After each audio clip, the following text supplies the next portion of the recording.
I had known Joe for a good 10 years and spent many hours at his bar, the Landing Strip Lounge, drinking PBRs and lusting after the girls who worked for him. They came and went, but they all had one thing in common. They were hot. The current couple was no exception. Karen behind the bar and both waitresses, Tina and Cookie, made me want to rip off their clothes and possess them. I think this statement is not entirely accurate. If it was true of Karen and Tina, it wasn't quite true of Cookie. As I looked at her, my thoughts went something like this. Why don't I take someone like her as my wife instead of the cunt I'm married to? Not that she wasn't as beautiful as the other two, because she was and more. But if Karen and Tina were pretty damn beautiful, it was in the manner of, I'm beautiful and I know it. In other words, Karen and Tina would be buddies or friends with benefits, while Cookie would be in it for the long haul. But as much as I would have liked to give the meat to any of those three, it wasn't going to happen. It wouldn't happen because of the way I was built. I was one of those guys that really meant it when I said love, and that would be the case until death do us part. And at that moment, it couldn't have been worse. I had recently found out that my wife was having fun with her boss, and apparently some of our mutual friends knew about it, although I had to wonder if they were really my friends. You'd think real friends would clue you in if they found out your wife was stabbing you in the back. I think they were more Claudia's friends than mine. They certainly weren't on my friends list or my Christmas card list anymore. And I was sitting there sipping my beer and thinking about my whore wife when Bobby Denton lowered himself onto the bar stool next to me. How you doing, Wally? Hanging in there, Bobby. How about you? Same old thing. Are you going to be here tomorrow night? Why? Tomorrow what? Open mic night. We've got some decent talent. Yeah, but I'll have to endure all your lame blonde jokes. I see your wife's face when you tell them and wonder why she hasn't cut your tongue out yet while you're sleeping. I don't sleep next to her. I thought that was odd, but before I could comment, he said, I need to talk to Joe about tomorrow, and got up and left. Karen came over and asked if I was ready for another PBR, and I told her no. I finished the one in front of me, then got up and headed home. When I arrived, Claudia already had dinner ready, and she greeted me with hugs and kisses, which I responded to.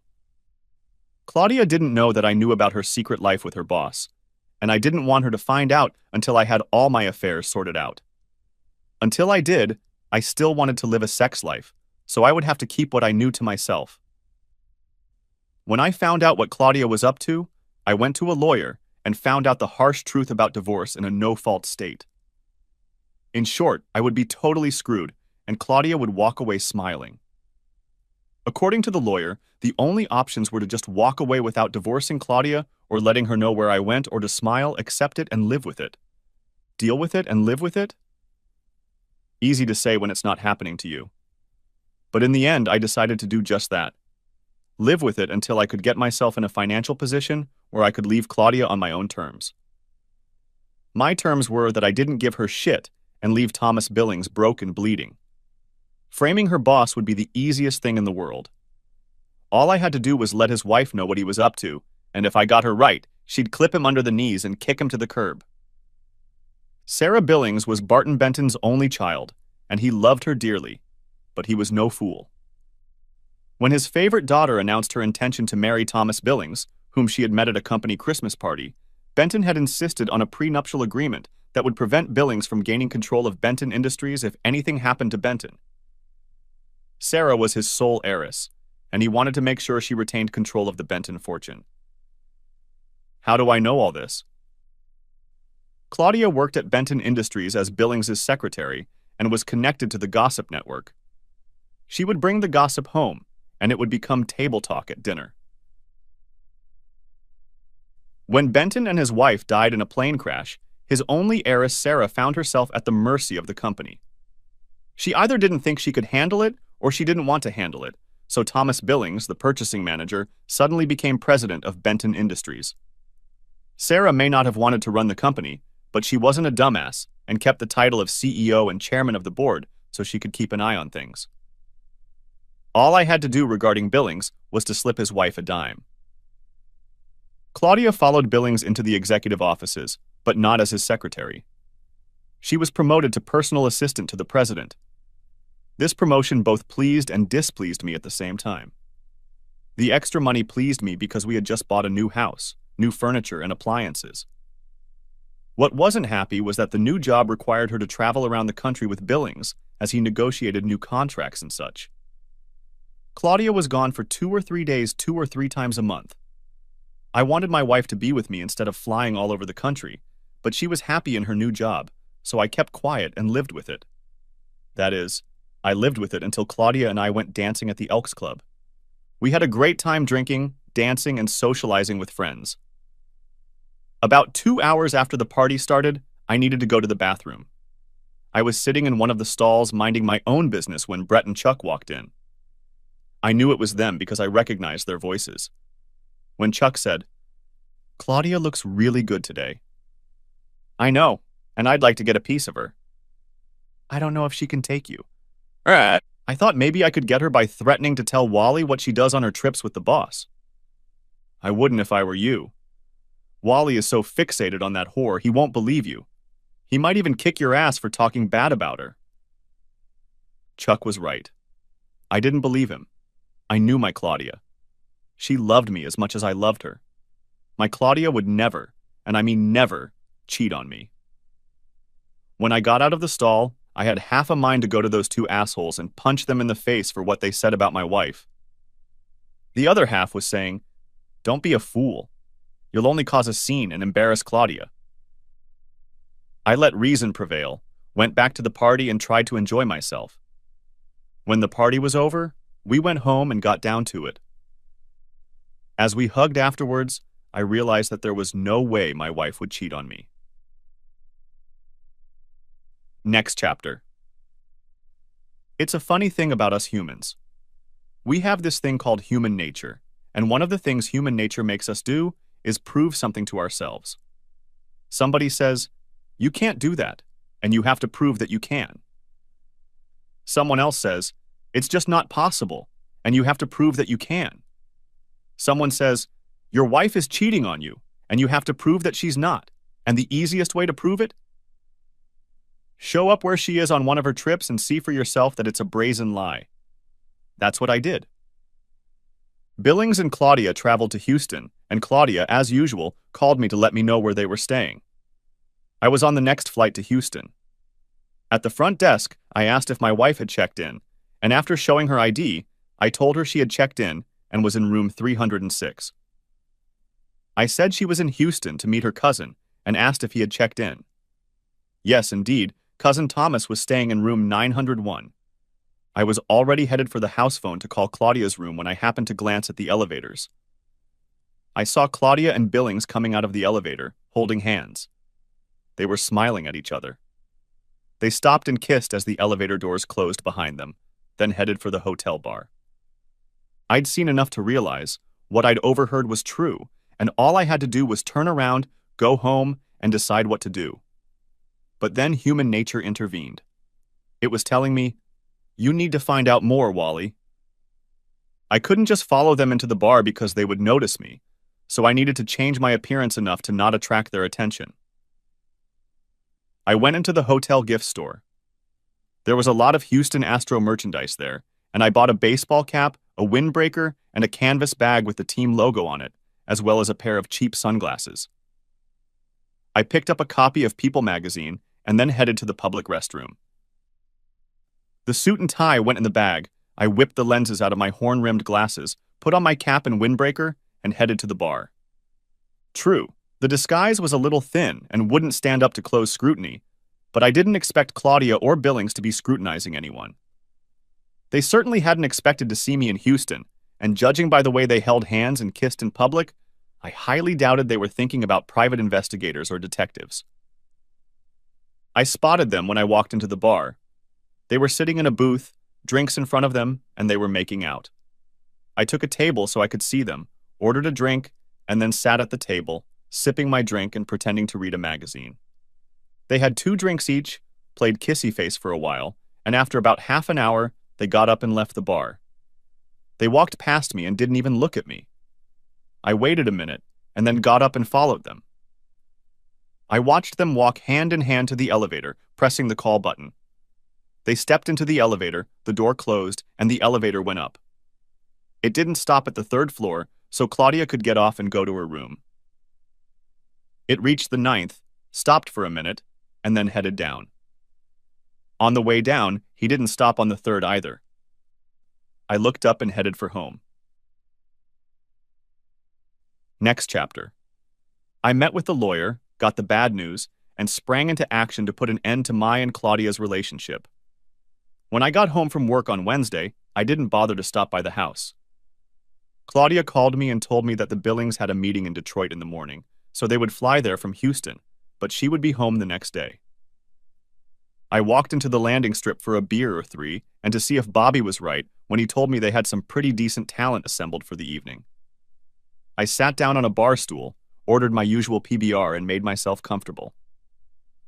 As usual, Bobby started the evening off with a blonde joke. Two blondes were riding in an elevator. Long before they got to their floor, the elevator stopped and a very good-looking guy got in. He smiled at the blondes, held out his hand, and pressed the button for the next floor. Then he stood and admired the scenery as the elevator went up. When the door opened behind him, he smiled at the blondes, turned and walked out the door. As he turned to leave, the blondes saw the many flakes of dandruff on his back. The first blonde turned to the second blonde and said, "You?" The second blonde replied, "It's okay. If I can get him home, I'll give him a head and shoulders." The first blonde looked at the second blonde and asked, "How do you do shoulders?" Bobby elicited a friendly laugh from everyone except his wife. She just sat at her table in the back and threw dirty looks at him. He stepped forward and introduced the next aspiring stand-up comedian. The guy who came on stage looked around the crowd and said, "Two boys were arguing when a teacher walked into the room. The teacher asked them why they were arguing, and the first boy said, 'We found a $10 bill and decided to give it to the one who could tell the biggest lie.' 'You should be ashamed,' the teacher said. 'When I was your age, I didn't even know what a lie was.'" The two boys looked at each other, nodded, and handed the $10 to the teacher. He laughed politely and then continued. "A man goes to the doctor and says, 'Doctor, everywhere I touch, everything hurts.' The doctor asked him what he meant, and the man replied, 'When I touch my shoulder, it hurts. When I touch my knee, it hurts. And when I touch my forehead, it really hurts.'" The doctor shook his head understandingly and said, "I know exactly what the problem is. You broke your finger." He wasn't that funny, so I sipped my beer and scanned the crowd. For no reason, just people watching, when Cookie took the seat next to me. "Hey, handsome, buy a poor working girl a drink?" I got Karen's attention and pointed to Cookie. Karen nodded, and a moment later placed a screwdriver in front of Cookie. "And to what does Wally owe the pleasure of your company?" "Nothing, just curious." "Curious? Curious about what?" "About you?" "Me? You can't be serious." "Why not? You're a good-looking and nice guy." "Nice? Me?" "Yes, you are. You come here a lot, and I can tell by the way you look at Karen, Tina, and me that you like what you see. But you're not like a lot of others who come here. You keep your hands to yourself and don't make lewd or suggestive comments. The question is, why haven't you hit on any of us yet?" "You know why, Cookie? I'm married." "Why?" "Why what?" "Why are you married to that tramp? Surely you must know she's cheating on you." This caught me off guard, and Cookie caught the look on my face. "You didn't know? How could you not know? Everyone else knows." "How do you know?" She pointed her finger and said, "See that guy over there sitting in the corner booth with the redhead? That's my brother Rick. He works at Benton's. Everybody there knows about your wife and Billings. Rick came in here one day and saw you sitting here, and I was talking to you. He told me later that he felt sorry for you, and when I asked him why, he told me. What I can't understand is why, if everyone knows, no one bothered to let me know." "I don't know. Maybe for a variety of reasons." "Name a few." "There are so-called open marriages these days. There are those who like you too much to hurt you, And there are those who may be the other side of the coin and don't like you enough to be happy about it happening to you. There may be people who like you but like your wife more.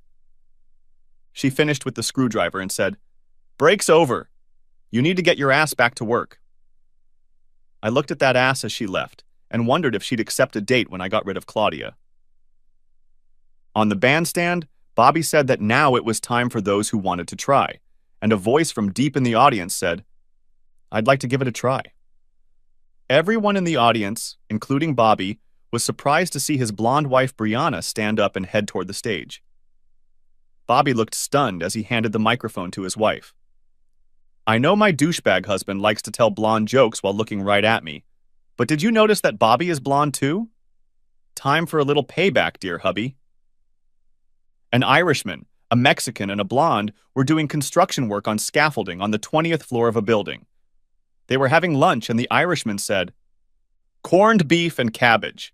If I ever get corned beef and cabbage for lunch again, I'm going to jump off this building." The Mexican opened his lunchbox again and exclaimed, "Burritos again. If I get any more burritos, I'm going to jump too." The blonde man opened his lunch and said, "Bologna again. If I get another bologna sandwich, I'll jump too." The next day, the Irishman opened his lunch, saw corned beef and cabbage, and jumped to his death. The Mexican opened his lunch, saw the burrito, and jumped off the scaffold. The blonde man opened his lunch, saw the bologna again, and jumped to his death as well. At the funeral, the Irishman's wife wept. She said, "If I had known how much he was tired of corned beef and cabbage, I would never have given it to him again." The Mexican's wife also wept and said, "I could have given him tacos or enchiladas. I didn't realize he hated burritos so much." Everyone turned and looked at the blonde man's wife, and she said, "Don't look at me. He packed his own lunch." She laughed really hard and said, "What do you call a blonde man with an IQ of 35? Gifted."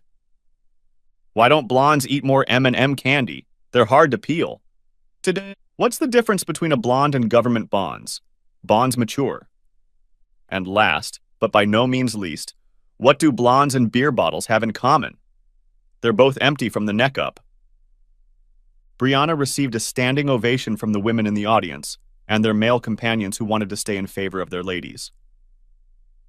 Usually, when the comedian finished his act, Bobby would show up, take the microphone, and ask if anyone else wanted to try. If no one wanted to try, Bobby would tell another blonde joke or two, thank everyone for coming, and wish everyone a good night. That didn't happen this time. When Bobby still didn't come up, Brianna put the microphone on the floor and went back to the table she shared with her friends. Finally, Bobby came up to the bandstand again. Leaning over to pick up the microphone, he muttered, "Bitch," not realizing that the microphone was sensitive enough to pick it up. There was silence in the crowd, and when Bobby lifted the microphone to his mouth and said, "That's it for tonight, folks," there was none of the usual cheers and applause. I got up and went home. For the next 3 months, I pretended to be a loving husband to a woman who pretended to be a loving wife. I received a few commissions and one bonus check, which I cashed and then hid the money in a safe that Claudia didn't know about.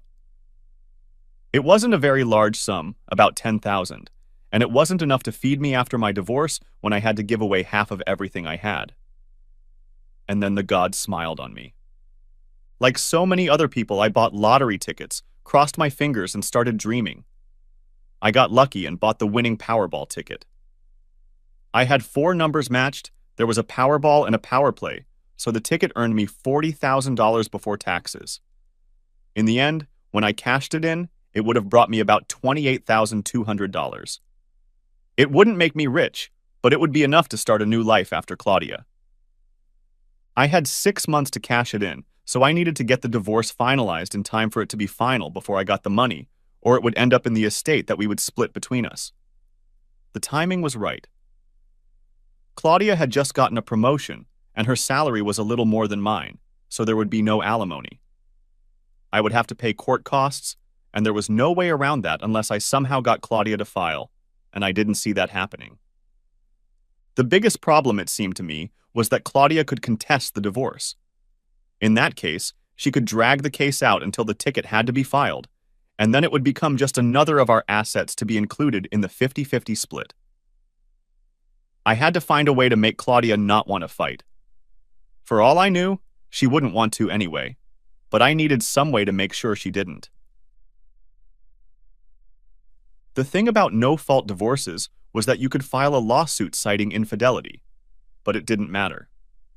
Even if I filed a claim of infidelity, Claudia could laugh at me and tell me that I had no proof, that it was all just my imagination, and we needed to go through marriage counseling to figure out where my insecurity came from and then address it. The thing was, I had no proof. Saying, "Come on." Everyone knows wasn't proof, nor was seeing them holding hands and kissing. I needed hard audio and video evidence to assert this. Evidence that I could dump on the table in front of Claudia so she would realize that she had indeed been divorced and that she was wasting her time trying to fight for us to stay together. I didn't have that kind of proof, and after talking to a couple of private detective agencies, I realized that I couldn't afford to get the proof I needed if I went that route. As I sat in my doctor's waiting room, a woman wheeled an elderly man in a wheelchair into the office. When she approached the front desk, the man was sitting there alone and silent. Just when I thought I should make small talk with him, a little boy slid off his mother's lap and walked over to the wheelchair. Putting his hand on the old man's arm, he said, "I know how you feel. My mom makes me ride in the wheelchair too." The lady, whose name was Maria, had a good laugh at this and continued, "Working as a pediatric nurse, I have the difficult job of giving children immunizations. One day I went into the ward to give 4-year-old Lizzie a shot. When she saw the needle, she screamed, 'No, no, no, no, no, no, no!' Her mom scolded her and said, 'Lizzie, that's not good behavior.' Then Lizzie screamed even louder, 'No, thank you, no, thank you.' This elicited polite laughter, and she ended by saying, 'I was on a bike ride with my 8-year-old granddaughter, Carolyn. I made a little wish.' 10 years later, I told her, 'You're going to want to be with your friends and not out walking, biking, and swimming with me like you do now.' Carolyn shrugged. 'In 10 years, you'll be too old to do all those things anyway.' It was open mic night at the Strip again, and I had a drink or two before heading to Claudia's house. She was out of town again. Cookie sat down on the stool next to me and handed me the usual, "buy a poor working girl a drink." She seemed to do this every time I came in. I smiled and waved at Karen, and she came over with Cookie's drink in her hand. We seemed to be getting into a familiar rut. "You're kind of quiet today, Wally. You don't seem like you're enjoying yourself." "I've got a lot on my mind, Cook." "About what, for instance?" I was just in the right mood to dump it all on her. "It doesn't seem like such a big deal to me. So what if you can't afford it? Just find someone who can afford it." "What?" "You said you don't think his wife knows, so go tell her. Have her set the dogs on those 2 cheaters. She'll catch them, divorce his ass, and call your wife hubby's girlfriend. The whole thing will go public and won't cost you a dime." I laughed, grabbed her, and kissed her. "Thank you, thank you, thank you," and kissed her again. She laughed and said, "Once you get rid of that bitch, we can do it again." "There's something to look forward to," I said, got up and left the bar. The next day I called Sarah Billings, reminded her who I was, and then asked if I could talk to her. She asked what about, and I said it was about a situation that concerned both of us and was too sensitive to discuss over the phone. She agreed to meet me for lunch at Tricacci's restaurant at noon. I arrived 10 minutes early, told Jared I was expecting a guest and described her, then took a booth at the back of the room. Mrs. Billings arrived at 12 sharp, and settling into the booth across from me, got right down to business. "What is the situation you want to talk about?" As I waited for her to arrive, I pondered how best to broach the subject and still had no clear idea until she sat down at the table. Her direct approach solved everything for me. I got straight to the point. "Your husband and my wife are having an affair. A rather lengthy one, I'm afraid." "You can't be serious." "I'm afraid I most certainly am." "Do you have any proof?" "Only what I have seen with my own eyes." "You actually saw them?" "Not the act itself, but I saw enough to convince myself." I don't understand. You saw them, but you didn't see them. I explained how I found out what they were doing, how I went to Houston, and what I saw there.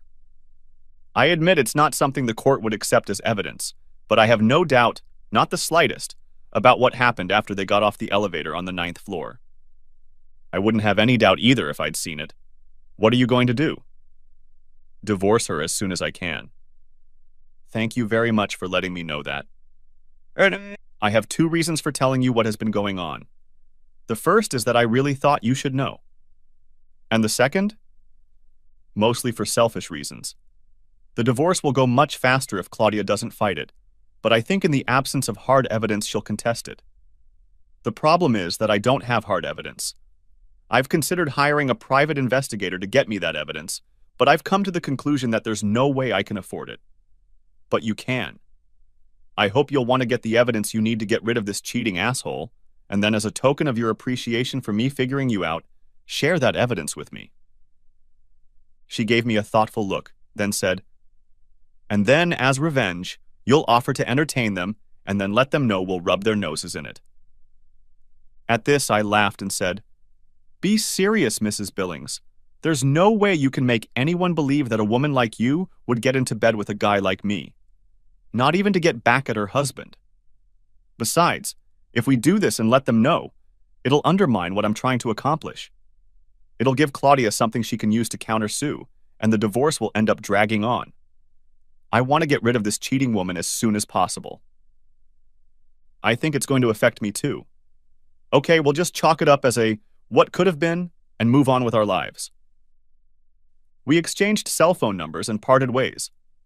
When I arrived, Claudia was home, and over dinner we talked about how our day had gone. We were both still playing the role of loving spouses, so we settled down on the couch and watched TV until bedtime, and then went to bed. I don't know if Claudia considered it lovemaking or not. Tuesday repeated Monday, and I expected Wednesday to repeat both Monday and Tuesday, but at noon on Wednesday, I got a call from Claudia saying that she and her boss needed to be in Detroit Thursday morning, so they were flying in at 4 p.m., and she wouldn't be home that evening. So I did what I used to do when Claudia was gone on Wednesdays and went into the landing strip. I was working late and, as a consequence, got there after open mic night had already started, so I missed the blonde Bobby jokes. Karen brought me a PBR, and I turned my attention to the bandstand. I looked over to the table where his wife usually sat and saw that she wasn't there. As far as I could remember, she never missed open mic nights, and I wondered if what had happened the previous Wednesday had something to do with that. The guy standing there was a regular, but I'd never seen him get up on stage before. The economy is so bad. CEOs are now playing miniature golf. Hot Wheels and Matchbox shares are trading higher than GM.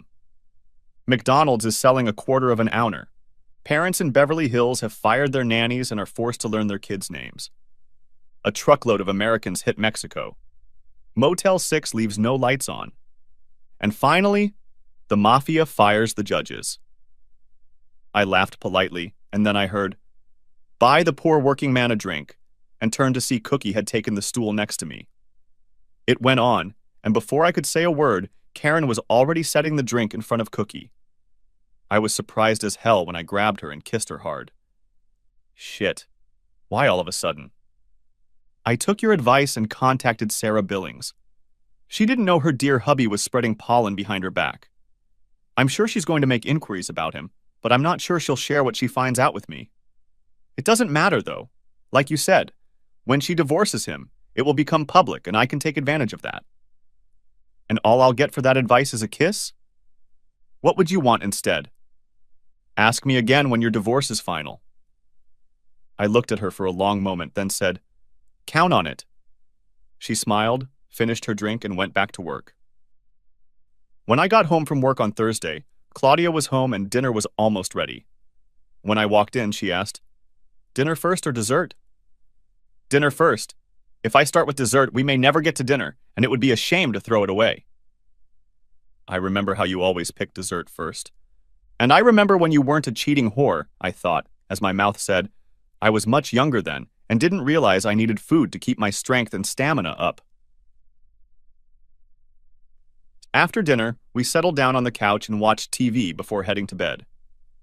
The next week went by without traveling, but Claudia worked late and had to go out for a half day on Saturday.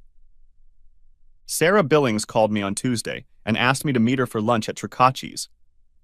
When I arrived, she was already there and sitting in a booth on the back row. There was a large envelope on the table in front of her, and she slid it toward me as I sat down. This is everything you could ask for and more. You already know she's cheating on you, so if I were you, I wouldn't look at the discs. The images will probably stay in your memory. I know they're in my head. He's in for a big surprise when I deliver it. My investigator found out that Dear Thomas rented the apartment to use as a love nest. If he'd registered it in his own name, my investigator wouldn't have had the legal right to set up audio and video surveillance there. What he screwed up was that instead of putting it in his name, he billed the company.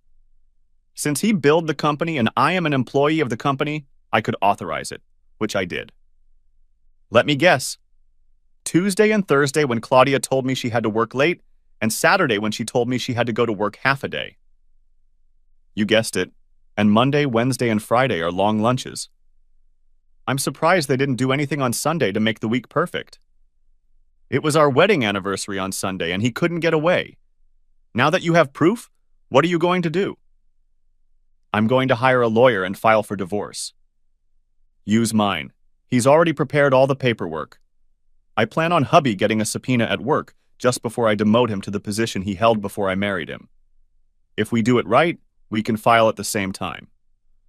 Give me your lawyer's number and I'll call him as soon as I get back to the office. That's what I thought, so I told him to expect your call. One more thing. Because of some of the things that were said after they finished their cases, I'm going to serve him with a protective order at the same time he gets the divorce papers. You might want to think about doing the same. Why? What was said?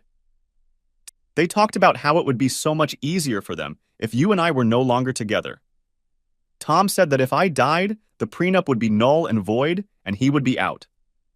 Your wife laughed and said that if you died, it would only bring her $100,000. $200,000 if your death was accidental, and then asked if he had any idea how they could do that, and he said it was something to think about. I could tell by the tone of their voices that they were just joking, but it gave me another reason to beat him up. My problem is that I don't think I could stand in front of a judge at a plea hearing and say, I fear for my life, without laughing. She was lying anyway. I only have $25,000 in life insurance, but I agree with you so I'd have something to hit her with. Do you have a vacation? 3 weeks. Why? I thought the day after I demote Tommy, I might appoint you as the new president of the company. Of course, it'll only be a sham, but think how he'll take it that the husband of the woman he's been having fun with is going to be his new boss. He'll be furious. You could even pretend to build a case against him to get him fired. Why don't you just fire him instead of demoting him? He'll probably sue the company for wrongful dismissal. What kind of unfair dismissal? The apartment he's paying for with company money is misappropriation of company funds for personal use. His affair with a married female employee under his direct supervision opens the company up to a harassment suit if he gets tired of Claudia and kicks her to the curb, and she gets angry enough to try to get back at him. All this plus the fact that he's cheating on you shows that he can't be trusted, and you can't have your company run by a man who won't rust. Take all of this to your attorney and see what he says. The minus side of that argument is that you'll have to keep Claudia, even though you probably want to tear her hair out by the roots. Why would I want to do that? Keep her, I mean. Because of the harassment. All she has to do is say your husband told her he'd fire her and give her a bad reference if she didn't agree. You'll keep her, give her a small raise, and promote her to the shittiest job in the place. And after a while, she'll get sick of the shitty job and quit. I looked at my watch. I need to get back to work. Thank you for this, I said, picked up the envelope in front of me and stood up. What about my idea of making you president for a few weeks? It won't work if you fire him and he's not present for it. Maybe I just want to keep you around to get to know you better. We can talk about that when we have more time. You have my number? Call me. As I drove to work, I thought about what she said about wanting to get to know me better.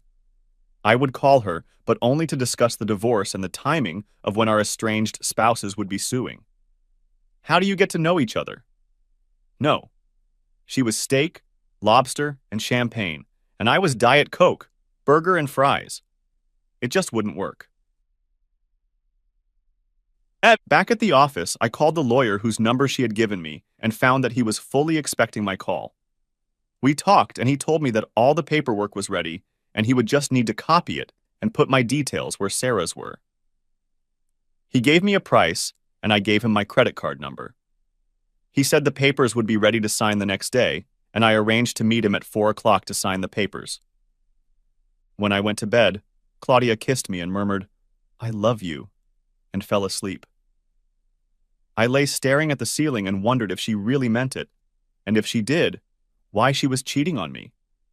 Those thoughts never left me as I dozed off. At 4 o'clock, I entered the office of Dewey, Cheatham, and Howe and was ushered into Stanley Howe's office. I was surprised to see Sarah there, and it turned out that signing my papers was only part of the reason I was there. It was also a strategy planning session. The issue was when to file for spouses who are contemplating divorce. Because of my lottery ticket deadline, I wanted to do it as early as yesterday, but Sarah wanted to wait for the right time.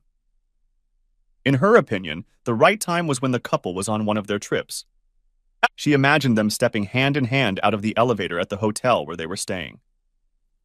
I kept pushing for immediate service, and finally Sarah asked, "Why is it so important that you can't wait a week or two?" I opened my mouth to tell her that, and just as quickly closed it. I wasn't a lawyer and didn't know the law, and I could be wrong, but it could be that hiding assets was against some law, and my lawyer wouldn't let me do it. "It's just important to me," is all I said. The meeting ended with the case being adjourned while Sarah figured out when Shithead and Claudia would be hitting the road again. And there was a coffee shop on the first floor of the building, and as we were getting off the elevator, Sarah asked me to have a cup of coffee with her. We got our coffees and sat down at a table. Sarah took a sip of her coffee and then said, "Okay, Wally, spill it out." "Spill what?" "It was obvious that you were going to tell us why you were in such a hurry to get to your wife's service, but then suddenly decided not to. So tell us what's going on."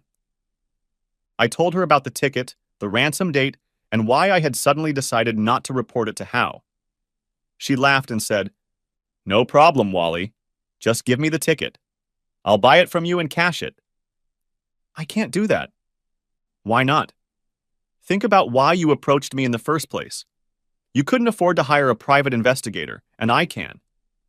You knew I could because I'm rich. I'm still rich, Wally, and what good is wealth if you can't use it to get what you want? I want Tommy to be served the way I described in Howe's office. To get what I want, I will use my wealth. Besides, you'll be in the winnings if I buy your ticket." "How's that?" "I'll give you 40 in cash, and you can put it in a safe or in your mattress, and you won't pay any state or federal taxes on it." "But you'll end up paying taxes." "So? I'll give the ticket to my accountant, and by the time the taxes are paid, it will have disappeared into the general population and won't amount to a dime. Once again, Wally, I'm just using my wealth to get what I want." I only shrugged my shoulders and agreed. I don't know how she did it, but 2 days later she gave me $40,000 in cash and I put it in my safety deposit box. Sarah got what she wanted and everything happened just as she had envisioned. Claudia and Shithead stepped off the elevator in the lobby of the Atlanta Marriott Hotel, smiling and holding hands. The smiles disappeared when a pretty blonde woman chewing gum walked up to them and handed them each an envelope, then informed them that they had been served. Claudia looked at the envelope in her hand and cried. Shithead looked at his face and his face turned ugly. He tried to rip the envelope in half but couldn't because it was too thick. He threw it on the floor and kicked it with his foot, and it slid across the floor into the elevator just as the door closed. Claudia collapsed into one of the chairs in the lobby and sobbed into her hands.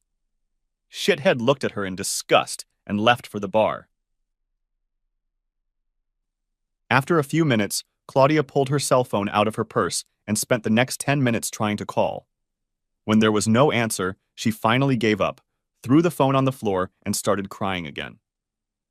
Believe it or not, When I turned off the CD player and pulled out the disc, I felt sad at the sight of the video Sarah had made. I loved Claudia and still have feelings for her.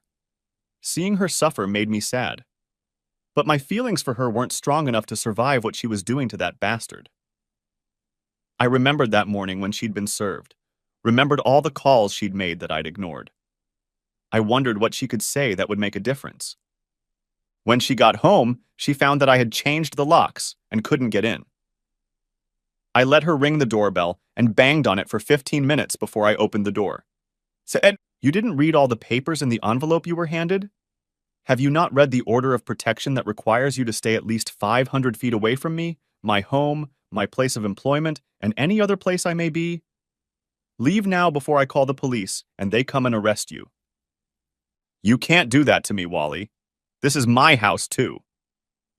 "The judge who signed the order doesn't think so, Claudia. Now get out before I call the police." "Damn it, Wally, you have to let me talk to you. You have to let me explain." "No, Claudia.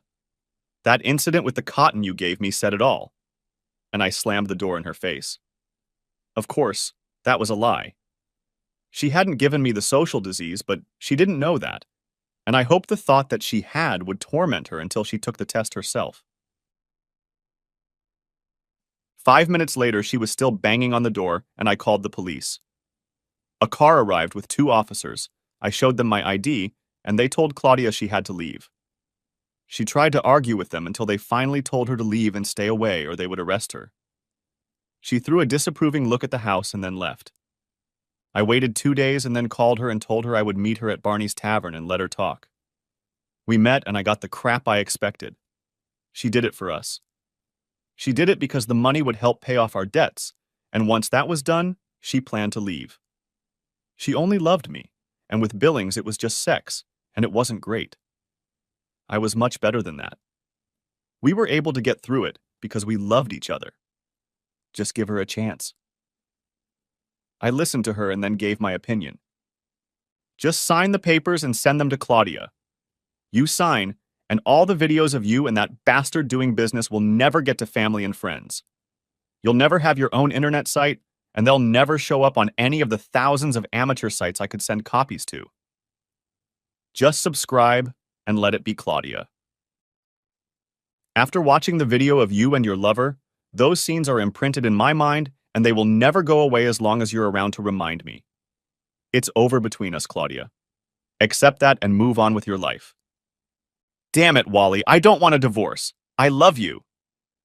Then you never should have started cheating on me. Now you're used and spoiled goods, and I want nothing more to do with you. Consider yourself lucky. At least you still have a job, which is more than can be said for a guy lover. I stood up and left her sitting, and smiled, knowing that when she got ready to leave, she'd find out I hadn't paid the check, and she'd stay with it. Next chapter. Sarah called me 3 days later and asked me to meet her for lunch. We met at Tricacci's restaurant, and after Mandy took our order, she filled me in on what happened after Shitcrat was served. Apparently, he never found the envelope he threw in the elevator, so he never got to read the protective order. When he got home, he couldn't get in because Sarah had changed the locks. He started pounding on the front door, kicking it with his feet and yelling to Sarah, "Get your ass over here and open the damn door!" He apparently didn't notice a car parked outside with Avery Security Service written on the door. 2 men got out of the car, approached him, and politely asked him to leave. He told them to die and get off his property. One of the men told Shithead that they had been hired to guard the property and to see that he obeyed a security order instructing him to stay 500 feet away from the house and Mrs. Billings.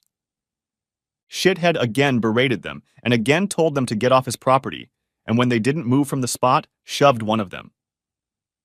When he regained consciousness after being tasered, he found that the 2 guards had been replaced by 2 police officers, and he was handcuffed. When he left the prison and went to work, he was stopped by 2 guards who told him that they had been ordered not to let him enter the building beyond the lobby. One of the guards picked up the phone and made a call, and 3 minutes later, the human resources manager showed up and informed the asshole that he was fired for embezzling company funds and violating the morals section of the company's policy and procedure manual. "You can't do that to me, asshole. You seem to forget that I run this place. He ranted and raged, and when he wouldn't leave, the HR person called the police. They arrived, and the asshole went to jail for violating a protective order for the second time. He didn't know Sarah was in the building, so when he was brought before the judge, the same one as the first time, he was able to fight off the charge because there was no way he could have known Sarah was there. She didn't have an office in the building, and she wasn't one of the regular employees, so he had no reason to think she might be there. The judge agreed and let him go free. But he was humiliated to be led out of the building in handcuffs in front of the people over whom he had once been supervisor. One of them was Claudia. Sarah, as chairman of the board, took over as president and informed Claudia that she didn't need a personal assistant and that Claudia was to work in the secretariat until another position could be found for her. She would keep her salary and all other benefits she had acquired as personal assistant. And then Sarah told her that she really wanted to fire Claudia, and the only reason she didn't was because I talked her out of it. Sarah told me that Claudia seemed stunned that Sarah even knew me, let alone had any contact with me. A day later, she called Claudia into her office and told her that she was being promoted to office manager and sent to a plant that was 30 miles away. She then told Claudia that she was getting a 10% pay raise so that she would make as much as I did, maybe even a little more, so that I wouldn't have to pay child support. At the end of the meeting, she told Claudia that once our divorces were final, she intended to gouge my eyes out in gratitude for my informing her that her husband was cheating on her. Sarah told me that Claudia left the meeting with a shocked look and shaking her head. And Claudia must have believed me when I told her what might happen with the videotapes I had because she didn't fight the divorce. It was a standard 50-50 arrangement, and all it cost me, besides Claudia, was the loss of the house. It had to be sold and the proceeds divided. We hadn't lived in it that long, so there wasn't much equity, but I got enough to put a down payment on an apartment and move in. Claudia rented an apartment near her new job. She still calls me at least once a week and asks me to give her another chance. I always reply, "Thanks for the offer, but you're welcome." The day after the divorce was final, Sarah called me and asked when the divorce was final. Yesterday. My final one is today. Do you have any plans for tomorrow? No, I don't have any plans. You do now. Pick me up at 6 outside my office. We'll celebrate freedom with dinner, drinks, and dancing. I hadn't entertained since the last time I'd been with Claudia, and Sarah was a very attractive woman, so I said, 6 is a yes. See you then, she said, and broke the connection. Sarah looked gorgeous when I picked her up at 6. I asked you to pick me up at work because there are some people there who have stayed on good terms with Tommy, and I think they'll let him know that you and I are together. The same people will probably let your ex know as well. The conversation over dinner was general in nature, Sarah telling me how things were going since she took over the company. She loved it and regretted not stepping in when her father passed away. I told her about how my work was going and about the apartment I bought when the house was sold. After dinner, we went to the Purple Onion for drinks and dancing. It was a damn good thing the next day was Saturday, and I didn't have to work, so we came home and got down to it. On Saturday, Sarah and I got up late and went to Pegasus for brunch, and then went to my place and did it again Friday night, and then back to her place again on Sunday.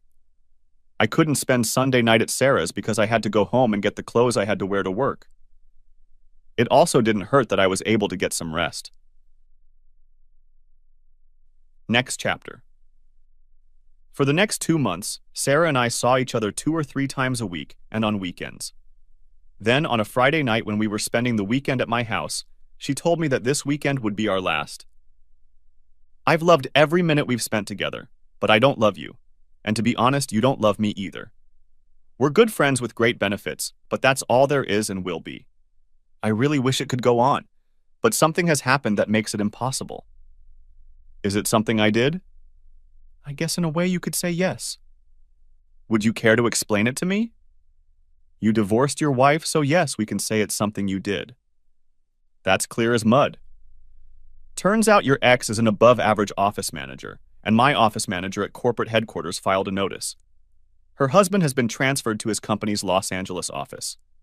I'm going to move your ex from where she is now to my office, and it would be too awkward to work with her while I'm playing with you, especially since I have no doubt she knows about us. That was one of the reasons we started, right? To thumb our noses at our exes? Isn't that a reason to beat everyone up? She messed up my life when we were married, and now she's messing up my life when we're not married. I guess I'd better make the most of our last 3 days. And I picked her up in my arms and carried her into the bedroom. Sunday, we tearfully said goodbye, and Monday morning I embarked on the next phase of my life as a single guy looking for love.